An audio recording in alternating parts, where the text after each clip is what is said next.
Good morning. Good morning and welcome to this case study conversation on the restoration of Kumati. Kumati was screened yesterday within the strand of the parallel cinema, Indian parallel cinema. The film was premiered, in fact, yesterday. The restoration was premiered yesterday. It's a brand new effort, a joint effort between the Film Foundation's World Cinema Project, the Film Heritage Foundation.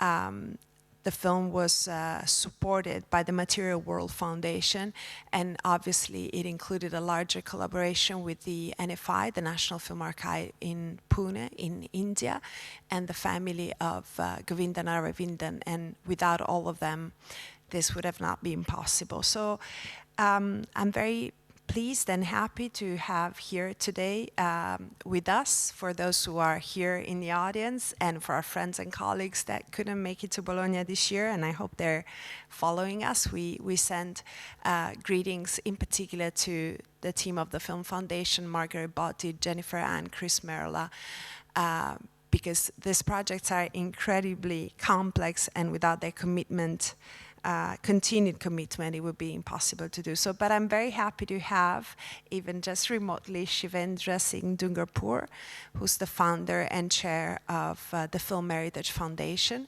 an entity, an institution that was created to support, to promote, to educate towards a new awareness of preservation and restoration in India and best practices.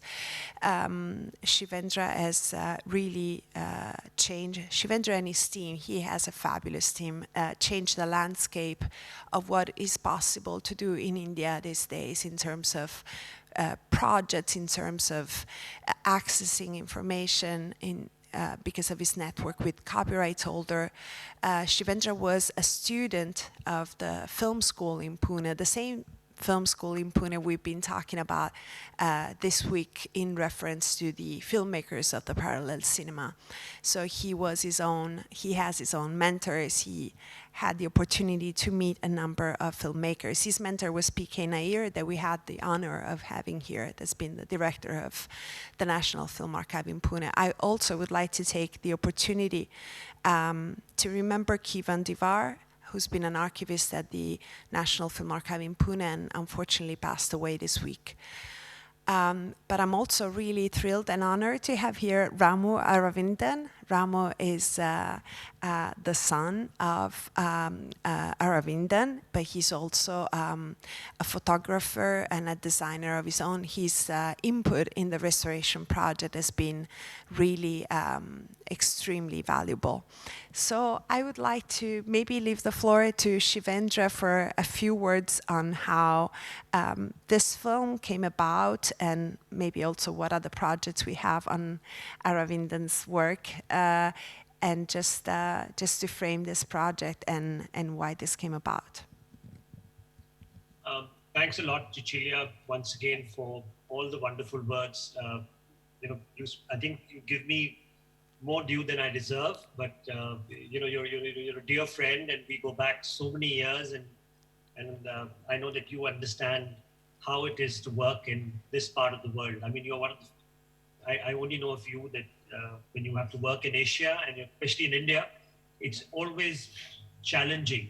Any restoration is so challenging.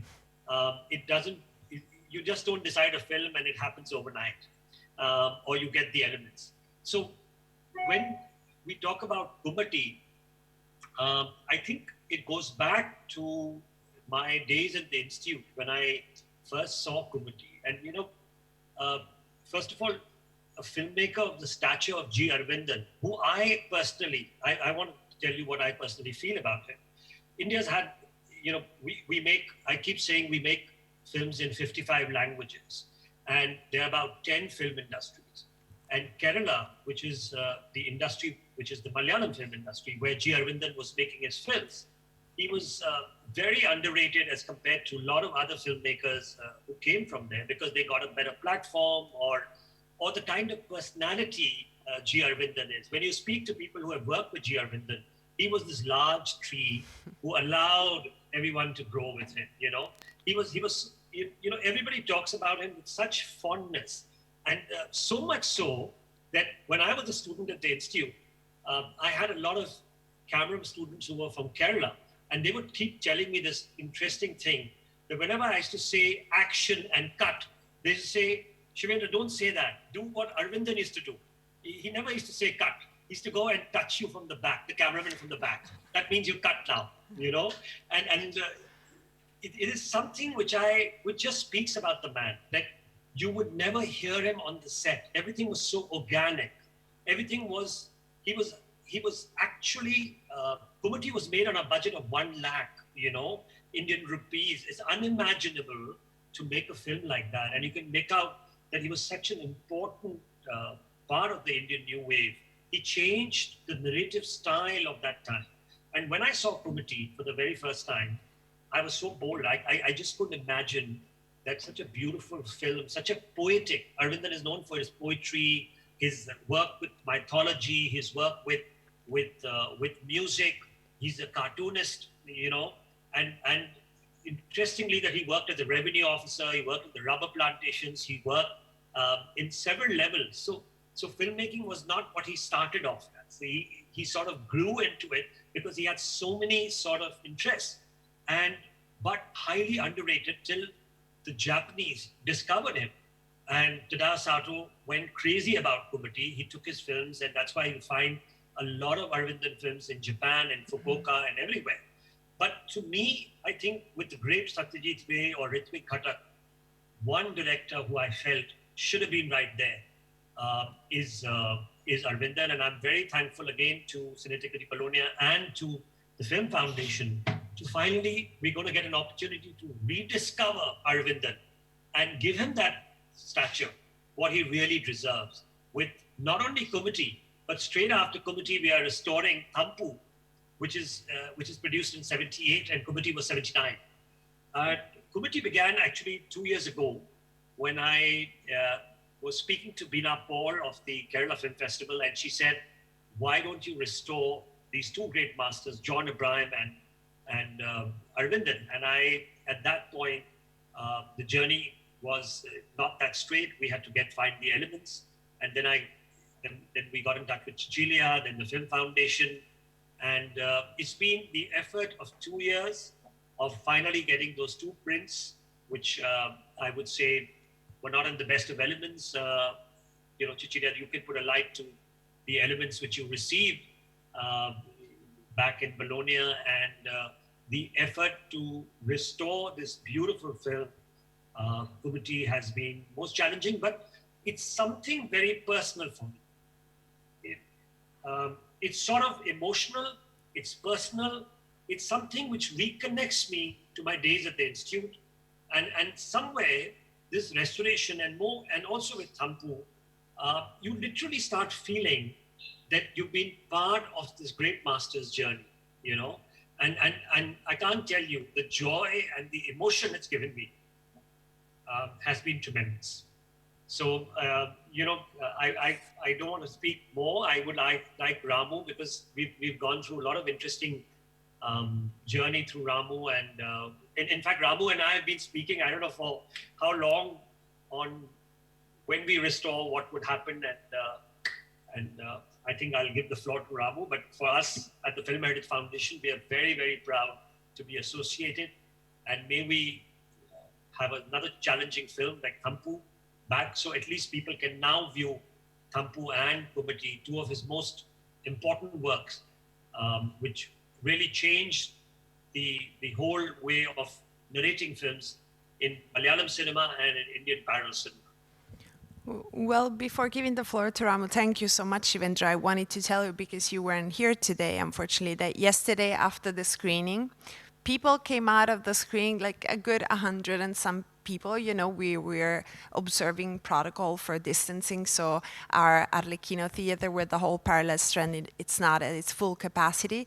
But you know, to see more than 100 people to a film that is really obscure to the majority of people here, in concurrence with a lot of other classic and a lot of other films happening at the same time was really a pleasure. But I was waiting for them outside to see the feedback, and I've noticed that people were really taken by surprise by the film, in the sense that we would be lying if we said it's an easy film. It's not difficult in the sense that it's hard to absorb what the film is about, but it does challenge one sense of stereotypical classic film, and so the whole parallel cinema strand. I must say I've had lots of comments, especially from members of the audience that are coming every day. So they feel challenged, but they keep coming every day. And I think it's really a mind opener. So some people were walking and say, I still don't know what I had to make with this film. It was really beautiful. I'll have to think about it more, because it's really brings you to a whole different sort of space and landscape than what we used to. So yes. So Ramu, please tell us a little bit more about your father. First of all, just a curiosity, why is G. Aravindan and you don't say the whole name? I've been hearing this repeatedly, because you say Govinda Aravindan, but you guys say G. Aravindan. So Aravindan is his first name, and G is his father, my grandfather's name. So that's Govindan. So I think in Kerala they have this father's name as the surname in some cases, or in some cases, you attach some other name. So so his first name is Aravindan. So normally you'd call him Aravindan. And G is, nobody says Govindan Aravindan. Except us, Westerners. No, I think when you write, it's written that way, but Aravindan is his first name.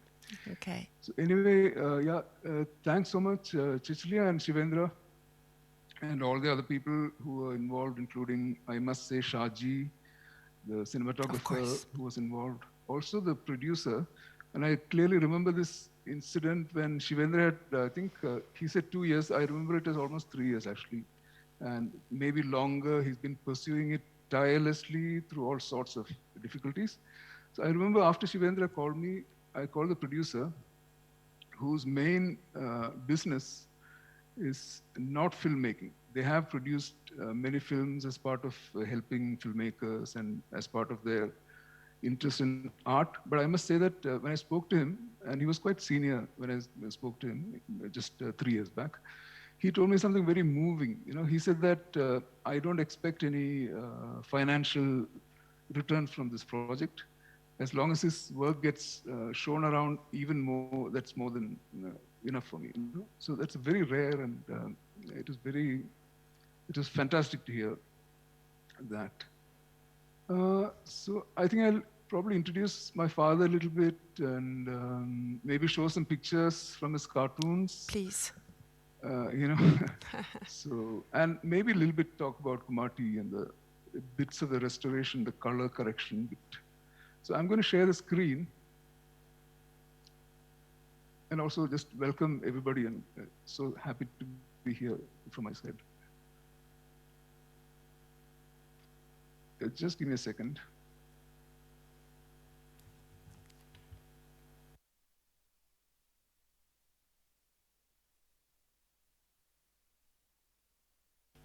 So just going to share a portion of the screen. I hope you can all see the black screen with text. Is that what you're seeing? Yes. Okay, fine. So, this is still from most of the main crew. This is my father, this is Aravindan, this is Shaji, who shot most of his films. This is the assistant cameraman. This, of course, is not Kumati's shooting. This is a shooting for some other film, a later film called Chidambaram. I took this image, so I'm using it freely. This is him at home, and again, I mean, he was. It's very difficult for me to remember my father as who he is and so on, because so I'm not going to do that, because we are a very small family, parents and me. So it's a very intimate relationship. But here, is he going to, I think he's going to grade a film or do some post-production work from home, just carrying some files. And I think this is 1986. So he passed away in 1991, and he was only 55. I must also say that he's very well known in Kerala, even though Shivendra said that he's not known much outside. He's very well known as a cartoonist initially, but also as a filmmaker later on. And he's remembered very fondly and so on. He's quite well known. And he used to travel a lot, especially after 4 or 5 films. He made 4 or 5 films. And here is, I think this is in Spain, but I'm not sure exactly where it is. So he used to travel to festivals, and at that time, he was he was moving around with his films quite a lot. And now this is from the sets of Kumati, and this is Aravindan and Shaji. I want to show you this. I'll come to this later because Kumati's landscape is important in terms of restoration. I'll come to that. But before that, I'll just show you what he was doing before filmmaking. This is one of his self-portraits, which was done when a book was published of his cartoons. And he was actually drawing a cartoon series in a magazine for 13 years. So it is a cartoon strip. It's kind of a precursor for a graphic narrative sort of thing from 1961 to 1973. So it's 13 years he drew, and we're just going to publish a book. A book was published while he was alive, but that didn't have all the cartoons. So I have documented all that and in very high res, and I've archived it. And now, again, some kind of a restoration process is going on. We're almost done. So that book should come out end of the year. And it was political satire, right? Political satire. It's a satire. It's got a lot of society. For instance, here, the main character is going to, I'm showing this because there's Dolce Vita poster here.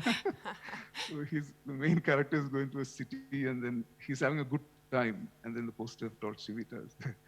Actually, he goes to Bangalore for a job interview. So it's a kind of a social satire, and it's got many characters. Characters come back.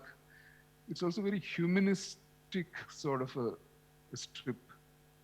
It's funny and satirical, but not too sharp. So it's that kind of a thing. So he used to love drawing. He didn't used to paint much, but a lot of drawings he used to draw, even after he finished cartooning. And this is, again, he used to publish once in a while after he finished the cartoon strips while he was making the film.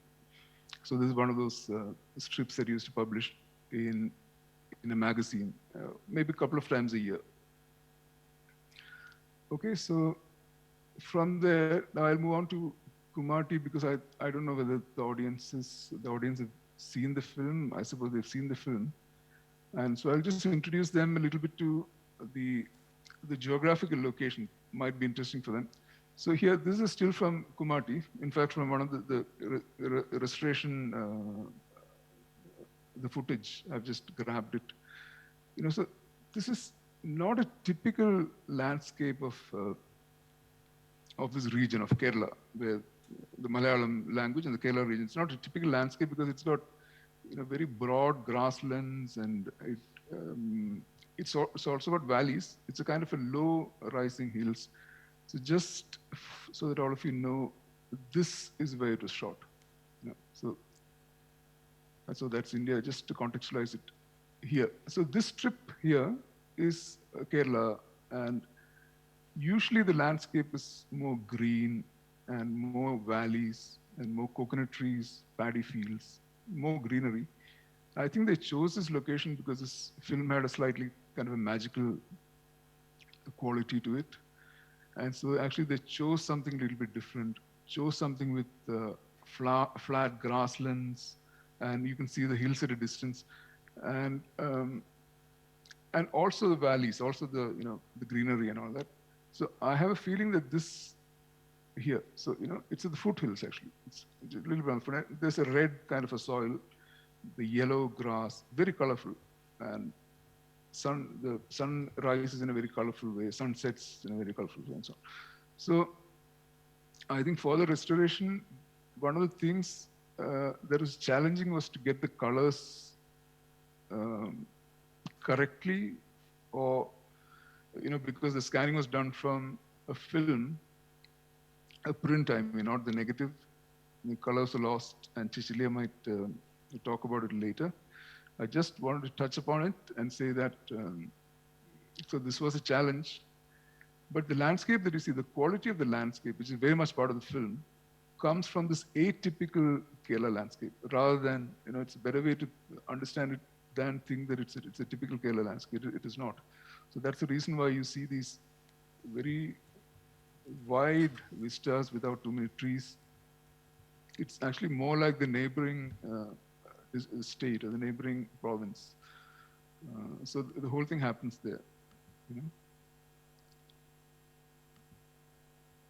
So this is what I was talking about. The sky is very large. This is more typical. This is the valleys. This is the valley area. It's more typically green with a pond. So I did a little bit of help. I mean, we used a little bit of the images that I shot in this area, like this, just to get a color reference. And this is from much later, about 4 or 5 years back, just to get a feel of the red soil and the greenery. And maybe it was a little bit of a help. So this is one thing I want to talk about.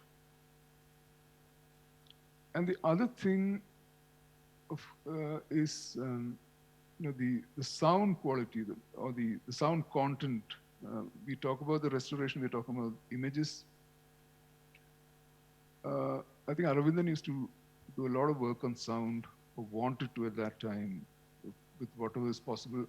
So if you look at the film, there's a soundtrack that's kind of filled with bird sound. In this particular film, mostly natural sounds. Birds or rustle of the leaves and so on. So that's one part of it. The other big part of it is the folk music, the local music in the film. 2 parts to it. One is whatever the main character Kumati sings is actually sung and written by this person, who's a very well-known poet and a very well-known theater person called Kavalam Narayana Panikar. He used to work in Sanskrit theater. So he is also the voiceover for Kumati. He wrote, of course, this still is from some other film. They were working on some other film. So Aravindan and this Kavalam had worked on many films together. And Aravindan has also worked on theater with him, and he's worked on film with Aravindan and so on. So the voiceover of Kumati says the songs are written by him, and he also sings the songs. So that's one part of the film that could be interesting. The other part is, besides Kavalam's songs, there are a lot of other folk songs, local folk songs that are used. There's something called Pullu and Paatu, which is snake charmers. I mean, I don't know how exactly to define it. So that's used. Quite a bit of that is there. Then there's a folk dance kind of thing. It's a harvest festival that's there. I'm saying this because most of Aravindan's film would have some sort of a he weaved some kind of a documentation of folk music into most of his films. I find it more and more interesting because I think he had a great interest in it. And there have been times when a lot of people have criticized him, saying that he's held a shot for too long, but he cuts quite late. He retains the song till it finishes and so on, just like he does the same thing with sunrises and things. So that's one part, and that's true of Kumati also. In fact, Kumati was initially known as a children's film, which my father didn't agree with. He said it's a film that children might like, because he didn't think that children's film was a category. That's correct. Maybe, unless maybe children make the film, I mean, I don't know what the logic is. unlike children's literature. So the idea was that the folk content is probably the reason why children might like it, as in children's literature. So this folk music is very much part of the film, and partly when we are working on the sound, of course, a lot of this music still remains, but I would say the sound world in this film, just like the village life world, or the magical world, similarly this sound world with folk music and the sounds they do belong to a particular time, maybe just 30, 40 years back, but it's probably changed a lot now. The sound world has changed a lot. I know this because I've traveled in these areas. So that is also a very interesting part of not directly the restoration process, but when you look at some of these films now, you do see a world that's very different. So I find that also very interesting. I mean, instruments like this, which is a kind of a veena, it's a drum veena kind of thing. It's a lute kind of thing uh, with a percussion element to it. So that's used independently as a background sound in this film. Okay, so which is very interesting. Yeah, I think, and this is usually played by women here. And this is, of course, a new photograph that I've taken from online. So, yeah, I think I just wanted to wrap up. I don't want to take too much time as well. So I thought these were some of the points that might be interesting for viewers of the film. Yeah, so I think I'll stop there. I just want to add one thing to you, Ramu. Yeah. Was about the producer, and I think you did mention that, but I just want to say that not only by meeting, traveling all the way to Kollam and going to meet Ravi, but it was really an honor to meet him because a lot of people will not know that he produced all the early new wave films without even being bothered to be on the set. And invariably, his son, Prakash, who we are dealing with, told me that it would be something like he would be on his veranda with a drink. And both Adoor Gopalakrishnan or G. Arvindan. So Adoor's first 3 films are also produced by him. So that means all his early works. And so is Mr. Arvindan's Kanchana Sita, Thampu, lots of films. And he would hear the scripts and then commission the film by giving the money. And he's played such a huge role, so much so that his wife sang a song in Kumati. In Thampu. In Thampu. But also in Kumati, isn't it also in Kumati? Not in Kumati. No, Yeah. his wife was actually a singer, professional singer. So, Right. Thampu. So, but I had really, So he was magnanimous. Yeah, and when I went and met him, he was so generous and he was so soft and he was so nice. And then I realized that how did Arvindan, being so soft, could have managed to get funds? It could have been from another person like him, Exactly. So, I mean, it would have been impossible to see Arvindan make films now in this kind of atmosphere because he was really a big myth for us at the institute. Arvindan. We had camps in the institute, so we always had who you liked and who you didn't like. So Arvindan was one of the favorites of the institute, and also PK Nayar's favorite. They and the reasons why those film elements are there is because PK Nayar took a lot of interest in preserving all of Arvindan's work, and that's why not a single negative of G. Arvindan survives today. Not a single. I mean, what our records are at the moment. Yes. Yeah. I mean, Ramu has, of course, called me a few days ago, and he wants to give it another shot and a trial. But it's such an unfortunate thing that that none of his films have the negatives. Yeah. Yeah. So many of us had pursued. Beena Paul had, many years back. I had tried about 8 years back. So far, it's drawn a blank, but we're still wondering whether there's something remaining somewhere. So, yes, I would also like to acknowledge the producer, as you said, because it was also thanks to, as you said, Ramu, it's very rare. It's very rare that a producer has the same generosity that he had years back applies to a project of restoring, and also to Mr. Shadi, who you saw in the picture, who together with Ramu contributed to the color grading process that we had. So as has been explained a little bit, one of the reasons why restoring Aravinda became priority is that only 2 prints, well, there's a print also in Japan, but of lesser quality and with Japanese subtitles, but there's just 2 35mm print surviving, one with subtitles, one without, that we use for the restoration. So that means really, that really means that when those prints are done, there's nothing to restore with. So working from the prints was not easy. We had seen some, I don't know if it was a scan or a telecine that was shot, that was done years back from those same elements. So Right. to be completely honest, we were expecting something in a slightly better condition when we received it. And I will spare you all of the adventurous path that Shivendra and his team had to take to get the elements here. But it's true that we were expecting something that would match more what we had seen, what's available online. But 10 years for film elements in a rather humid part of the world is a lot of time. And so, unfortunately, the prints were not in a very good state, especially because this film, the character and the whole story has so many levels, is so integral to the elements of nature. Of course, one of the most challenging aspects was not only to get the color and the shades and that kind of quality of the light right, which is a quality we don't know, we've not seen ourselves, but we also have seen rarely shot with that.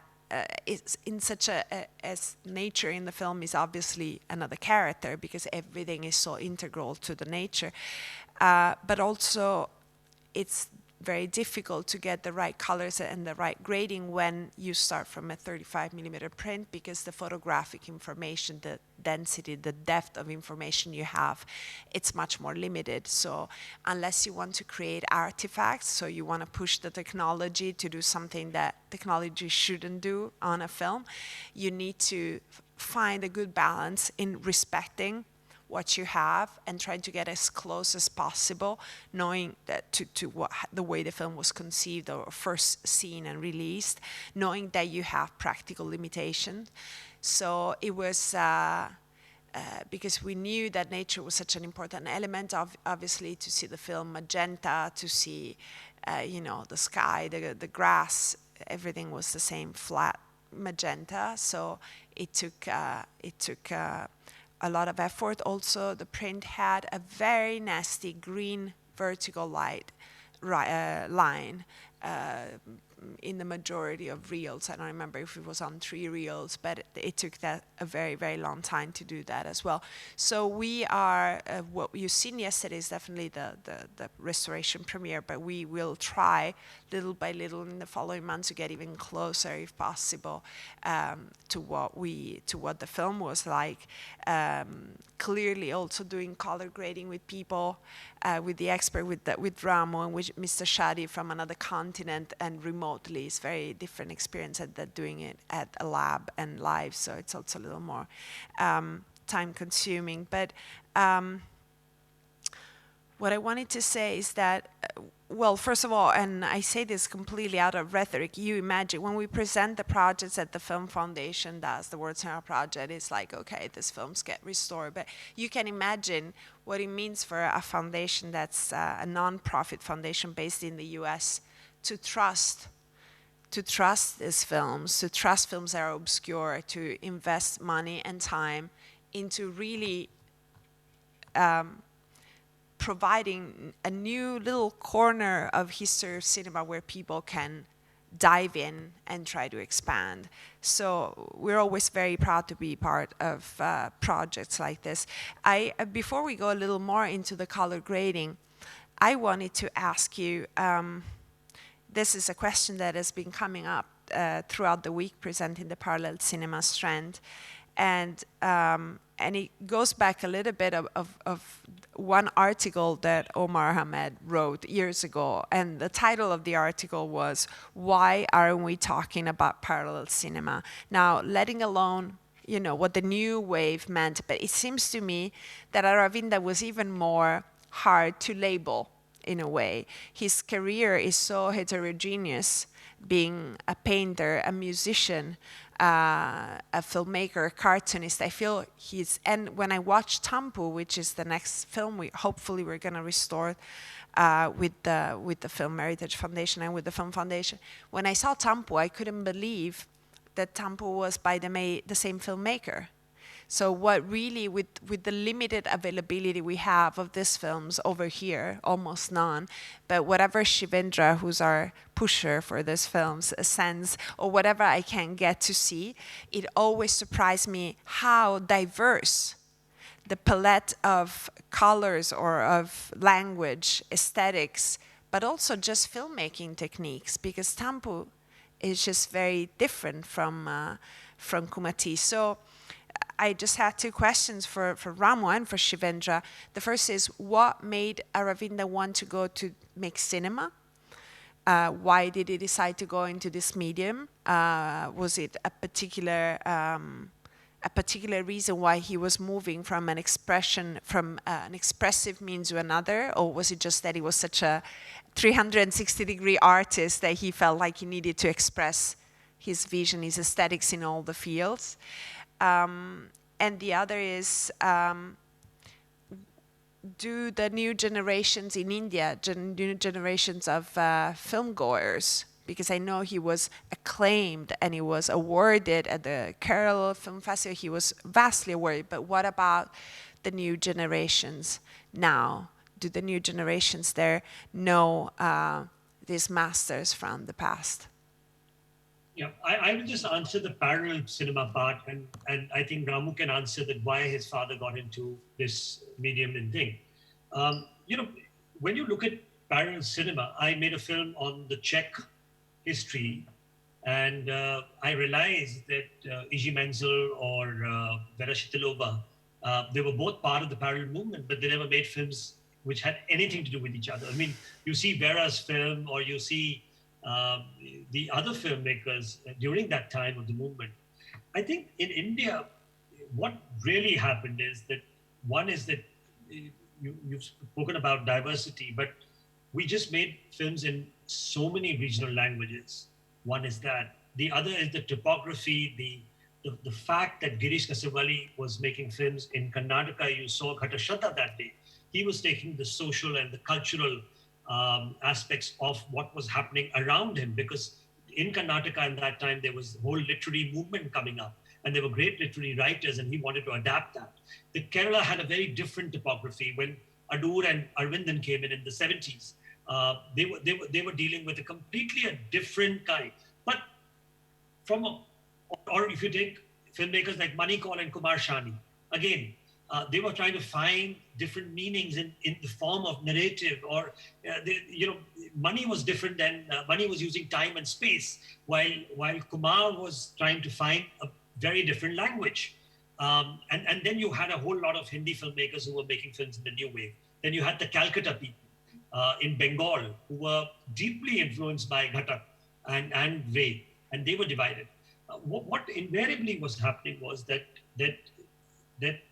why we call them as part of the Indian parallel cinema is from the basic fact that they were moving away from what was usually the usual commercial cinema, which was prevalent at that time, which was not challenging the form, the language, or the narrative styles, or it was star-centric. And to a large extent, the budgetaries played a very key role. What we call a neorealistic movement in the 50s, in many parts of other countries, that had, according to me, a huge influence in filmmakers which came into the parallel cinema. Because suddenly they had very tight budgets, they were going out to make films, they were taking from literature, they were taking from from the folk or the area centric to that. So in that sense, they were parallel. But it would be very difficult to say that whether Arvindan was making films like Manikol or Ketan Mehta or Saeed Mirza or Aparna Sen, Mrinal Sen. They were all very different filmmakers, like all the new waves. Whether it's you would have the same with Jean-Luc Godard or Truffaut, or you would have the same as the Checkmate or any of the filmmakers. Yeah, Ramu, you want to add to your father's? Yeah, so my father said that he got into filmmaking by an accident, and because I must say that he was part of a large group of people in Kerala, a little bit left of center in terms of their convictions, but also there was a movement of writers, theater activists, a lot of literature, because Kerala is a very literate kind of place. So writers were the mainstay sort of, but also a lot of painters, theater, some filmmakers. So he was part of this group, and this is in the maybe early 60s onwards. Many of them studied together, and most of them knew each other even later. So that group was very, very strong, and they kind of collaborated with each other, or talked to each other. So he had this group of friends, and because he was into cartooning, he was already known as a cartoonist, and his cartoons were not typical cartoons, not even by today's standards. It was quite unique. And so because of that, there were references to a lot of films in that, a lot of writing, and not just from India, but from all over the world. So in this group of friends, I think somebody suggested that, why don't you make a film, because they found funding from somewhere. And then he actually suggested Adur's name. He said, maybe Adur can make it. So his friends told him that, no, it's you that we want the film to be made by. So he said that's how it happened. And then that's his first film, called Uttarayanam. And then it went on. Then the next film was produced by Ravi, who's the same producer. So, well, he says it's an accident. It probably is in that sense. But I think the interest in films, interest in creative activity of a very, very particular kind is there even in his, this is my opinion, in his cartoons. I think he was, his creative convictions were, and he was completely, I don't know how, but convinced by his own creative convictions in a very gentle way. But he never had any doubt about it, at least that when I see the work, that's what I feel. And this is not just about the films, also in the cartoons. It's a very improvisational kind of creativity. So it goes from one thing to the other, and very instinctive also, but also a lot of knowledge that's gained from looking at people, reading all kinds of things. So I think this is my understanding. So Chichili was saying that one film is different from the other. I think partly because he hadn't learned films, or for that matter, cartooning, professionally or academically. I think maybe, I can't talk on his behalf, but maybe he had a certain kind of freedom. But he was also criticized for that. I must say that it was never a cakewalk. And there were a lot of, and in a very interesting way, because the critical culture in Kerala is very, very strong, which is good, but really good. All of us appreciate it. But so he was also criticized a lot, saying that, so after Kumati, one critic I still remember, because I was in school, I was reading these things, and he said that a hallmark of all great directors that their style is very consistent. Here is one guy whose style keeps changing from one film to the other. He's not a great. So so it was very interesting that there was an atmosphere of creative activity. But Ramu, it was actually Kanchana Sita which really set the form and which really set the experimentation in the narrative style, because that film, according to me, is not part of our restoration, but it's such an evolved film where he's challenging the narrative, he's challenging the style, and I think he found himself through Kanchana Sita. Yeah, I think so too. Yeah. Really, and knowing so much about him through Shaji and through so many people who worked with him, I think he was not a filmmaker. He sort of went with the process, and it was a very organic. He felt something, he wanted to make it. It wasn't like other filmmakers who would put so much of effort to craft it.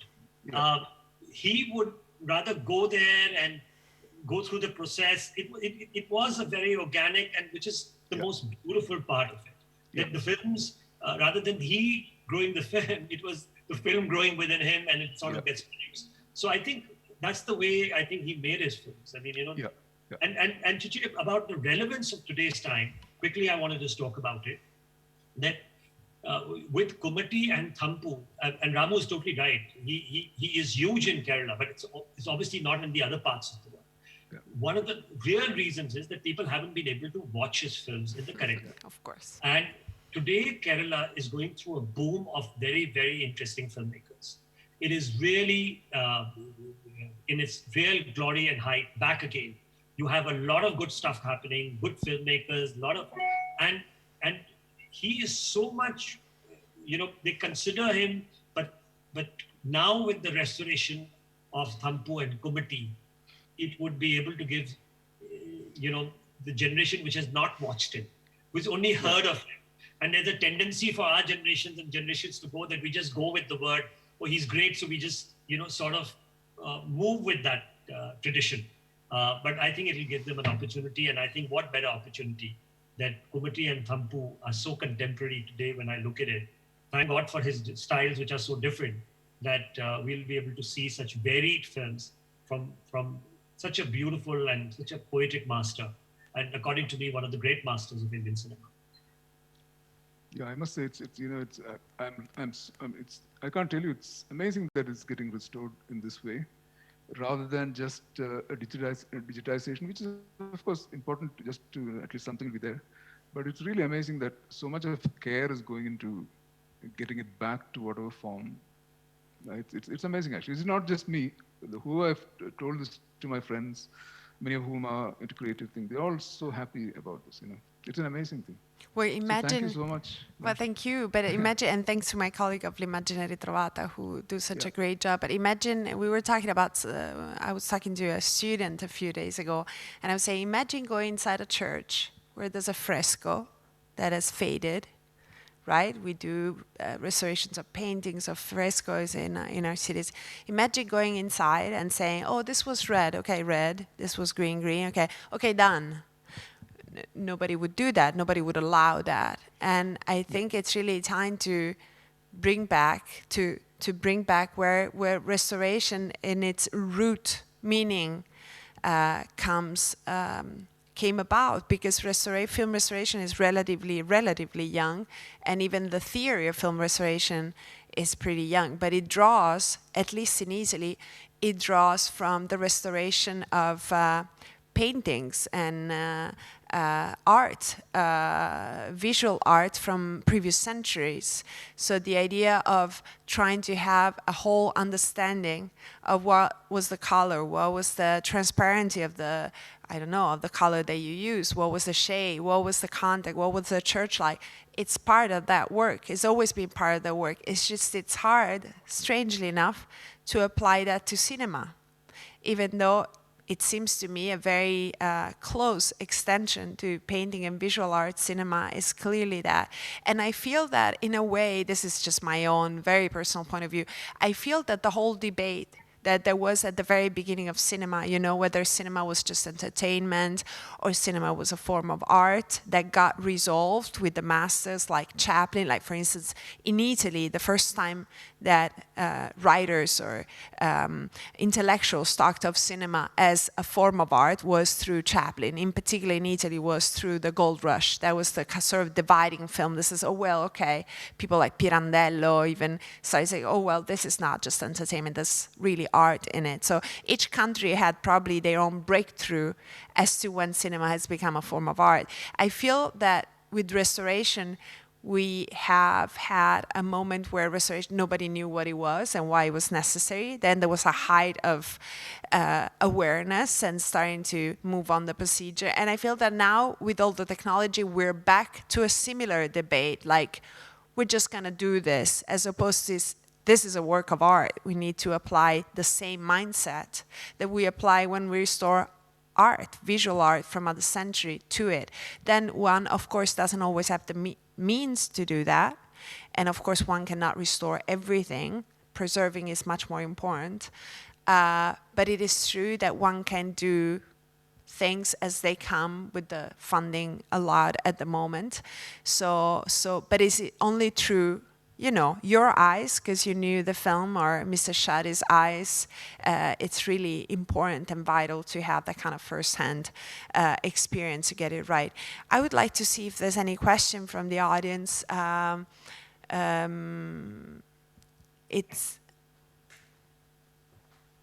We do have a question from a gentleman. 2 questions. Può farla in italiano, non so se lei è italiano. Can I speak in English? Oh, yes, of course. Yes, thank you. Hi, it's Roger Macy here. I was particularly grateful for Ramu to give some background in the landscape, and which that really helped to fill it in.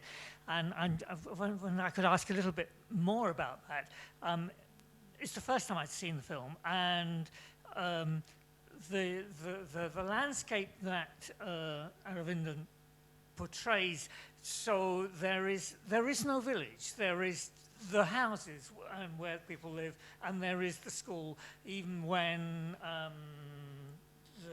the boy goes shopping, we only see a snatch. We never, And I wondered, is that a choice of Aravindan, and he wanted to show that kind of world, or is it more a technical thing that if he'd gone to the village, it would have been 1979, and he'd have lost the timelessness of the film? And as an extra, is the landscape like that now? I'd like to know. Thank you. Could you hear everything, Ramo? Yeah. Okay, great. Thank you for your I question. I think I heard most of your question. Landscape has changed a bit in the sense it's more dense now. There are people staying more closely. But what you're talking about, the houses and the school is in one area, and the hill, that is largely like that, because it's a hillock, and then there's a valley, and in between there are houses and constructions. But it's amazing how much has changed in the past 40 years. If you go to the same place, I can't say that it's become really like a small town. It hasn't. It's still a village. But at that time, it is a remote village, and there is a lot of space between houses. So that's how it is.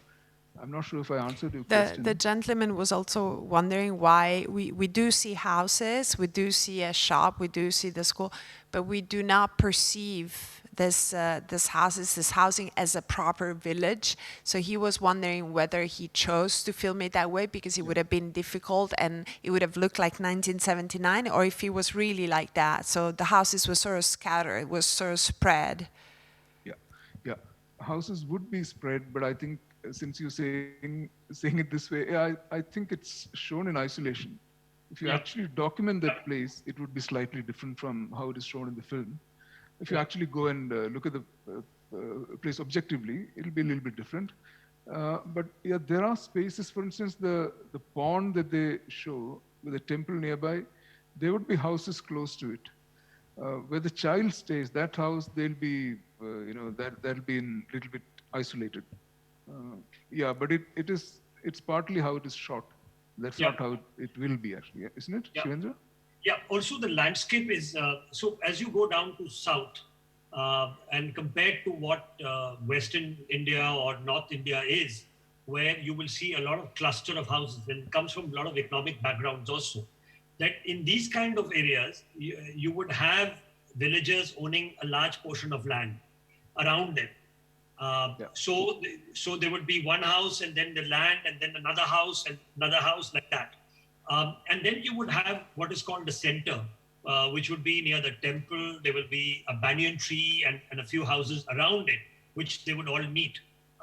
And for him, the temple pond and that area would be the center of that village in their mindset, because he comes and he rests there. And he sleeps there, he has a bath there, the characters, So that would be there. But the topography of the north and south is so different. And it comes from the economic backgrounds. The moment you come here, you have people owning large portions green, and the greenery part takes over.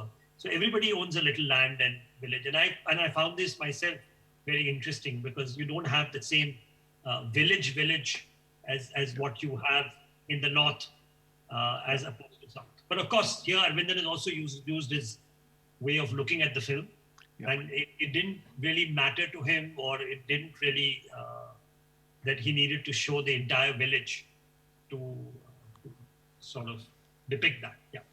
Yeah, but it's true that children, when they go out to play from all these places, even now it'll be true, they'll probably go to a place that's, they can freely roam around, and so that is also the reason why they play, that grassland landscape is barren.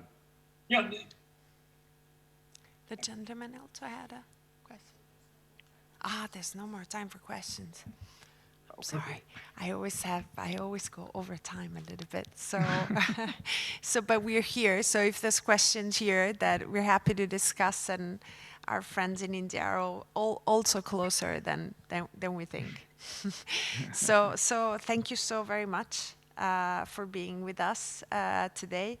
We hope to have you, Ramu and Shivendra, for the restoration of Tampu in presence next year or in the years to come. Yeah. Thank you so very much. Thank you Thank very you, much. Cecilia. Thank you. Thank you so much. Thank you. Wonderful. And thank you, Elena. We forgot to thank Yes. you. Elena, too. Thanks so much. Thank you. Bye.